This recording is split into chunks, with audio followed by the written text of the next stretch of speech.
guarantee. Out of the 14, 15,000 people that we're going to have here tomorrow night, most of them couldn't even tell you what kind of champion Tank is, what kind of champion he has been, and for that matter, really who is Mario Barrios. They don't know, and they don't care. All that matters is that this guy, he's been the face of our culture, and our the younger generation have gravitated towards him because he gives them exactly what they want to see, and that's on a consistent basis, and they don't mind paying their money to come see him. Yeah, 23 knockouts out of 24 fights. What's good, family? Smash the like button and subscribe.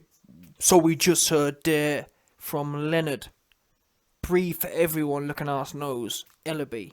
Leonard, breathe for the whole world, looking ass nose, Ellerbe is gassed out of his mind, and it's clear to see now why Gervonta Tank Davis is the official greatest wasted talent of 2021. I mean, since we're all giving out shill awards like Tyson Scary, who ain't fought in 2 years, but can win Fighter of the Year award, I thought I might as well hand Gervonta Scary looking ass Davis the award for the biggest wasted amount of talent. But like I was saying, listen, end of the day, it's clear to see now why Gervonta Tank Davis is the biggest wasted talent. Yeah, some of my longer term boxing generals, yeah, who remember back in 2013, 14, 15, when Tank was 16. I remember, no joke, I remember being at uni on the internet looking at Tank when he was like 16. I couldn't believe it. I thought, wow, what a bright future he's going to have. He's already all in the video with Floyd at 16. Wow. What a bright future he's going to have. I couldn't wait to see, kind of thing, how things would play out. I remember it like it was yesterday. I remember looking at my own age and looking at his and thinking, wow, he's young. Wow, he's got a bright... Again, he's got a bright... I know I sound like I keep going in circles, but it's true. I genuinely, I wouldn't lie. I wouldn't make it up. I remember and Devin Haney. I remember both of them. And looking at them and thinking, man, they're going to really change some ish. Tank, in my opinion, proved to be the more fruitful of them both, with that nasty power. But then, for me, where Tank became the biggest, as you might know, if you know my opinion, but I'll tell you one more time, where Tank became the biggest waste of talent was when Teofimo Lopez, who's younger than Tank, 20 years old, came along and took his easy work, took his food, Lomachenko, and beat him. Shocking. Tank was that 20-year-old guy. Tank's like 25 now or something. Tank's old, essentially, now. Tank now is just a standard fighter. When Tank was 20, Floyd and his gassed, goofy Leonard, breathing for everyone looking ass nose, Ellerbe, was saying, oh man, we ain't gotta chase nobody. He old and, we ain't rushing and, giving it all that, 100%. And now look at you. Now, Tio took your easy work, and that's not even easy work, he took your legacy work. That's that legacy work. That's that, yeah man, Hall of Fame work. It's gone now. Although, to be fair, you may be able to get it back. God may be good in your case. Because I believe Lomachenko, in fact, that's going to be one of my big bets coming up next. I think Lomachenko is going to school Teofimo. That's my opinion. And if that does happen, Tank, like I said, Tank may be able to get that notch back by beating a better Lomachenko. But having said that, this is the point. When you've got scary managers like this, scary managers who not only... It's one thing to make business decisions, as they've been doing with Tank. It's another thing to be absolutely deluded. For example, like I said, if Leonard, breathing for everyone looking ass nose, Ellerbe was saying, yep, we're running a business and it is what it is, fair enough, but the way he's gassed, talking about, oh man, the kids love what Tank's doing. They love how he's doing things that never been done before. Well, in fact, let me check. I wrote the notes down here. Let me check the notes, because the word for word notes are mad. He says, oh man, Tank the face of the younger generation. fans gravitate to him because he gives them what they want to see on a consistent basis. He gives them exactly, no word of a lie. LENOARD ELLERBE said, Tank gives them exactly what they want to see on a consistent basis. And then the goofy looking ass reporter was like, started rubbing off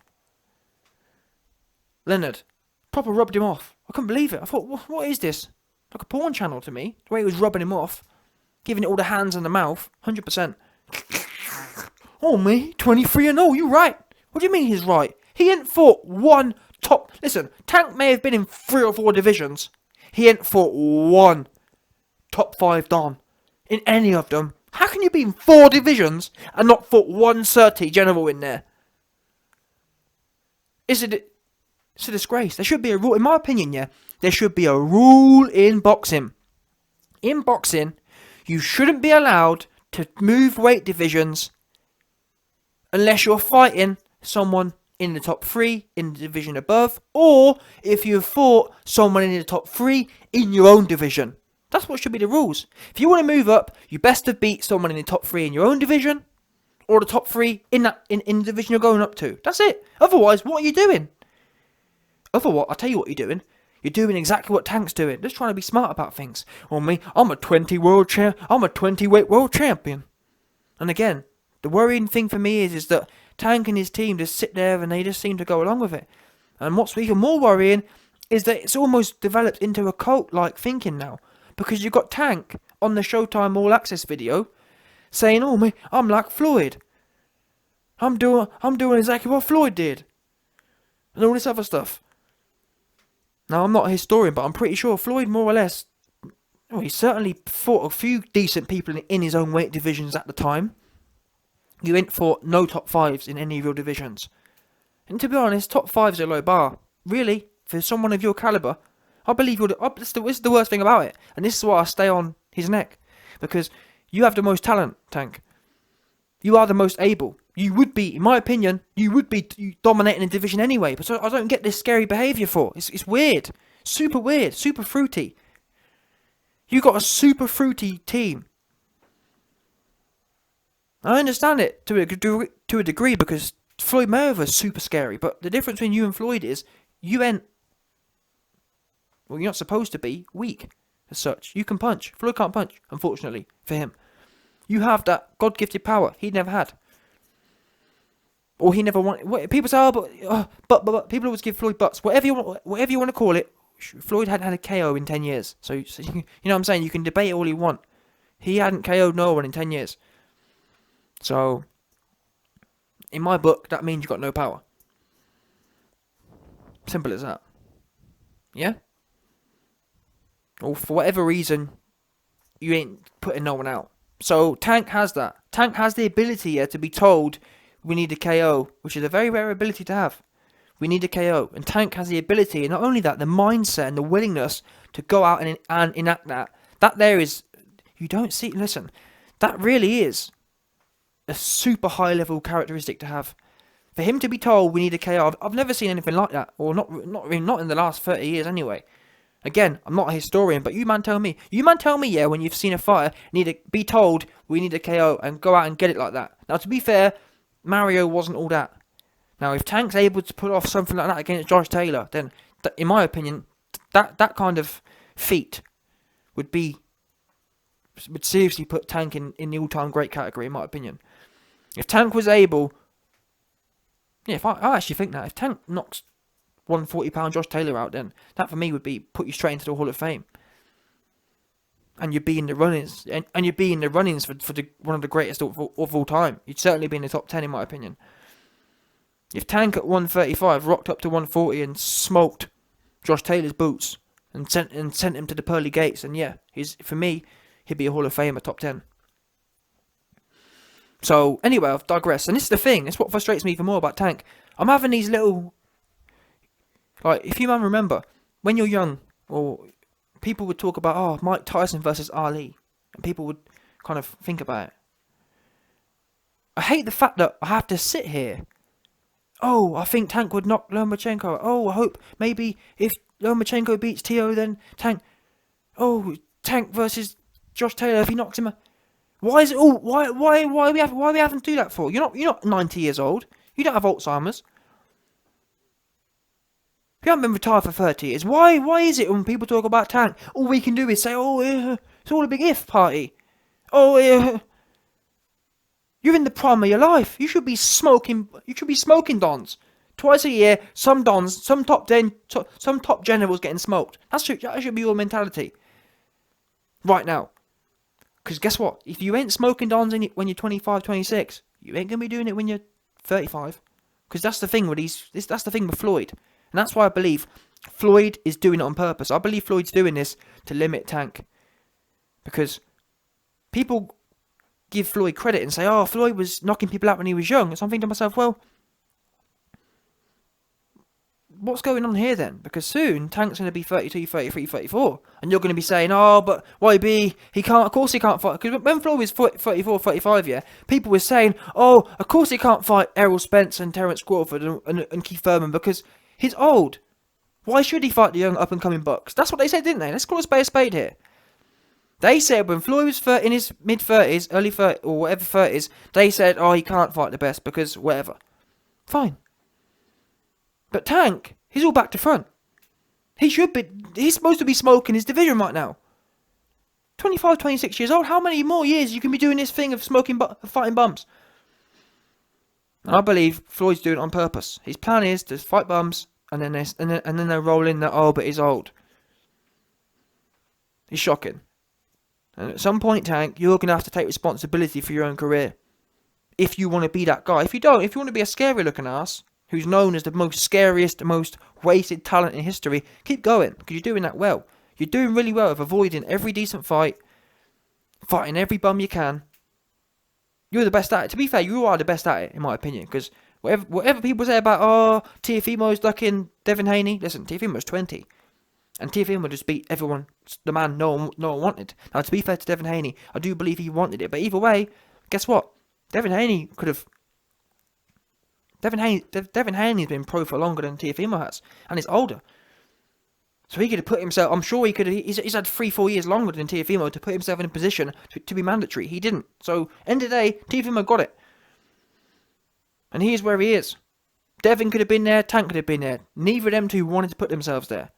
As quick as Teo did. So I'll give him credit, of course. But people still slag Teo off. And I get it. You want it all now, but...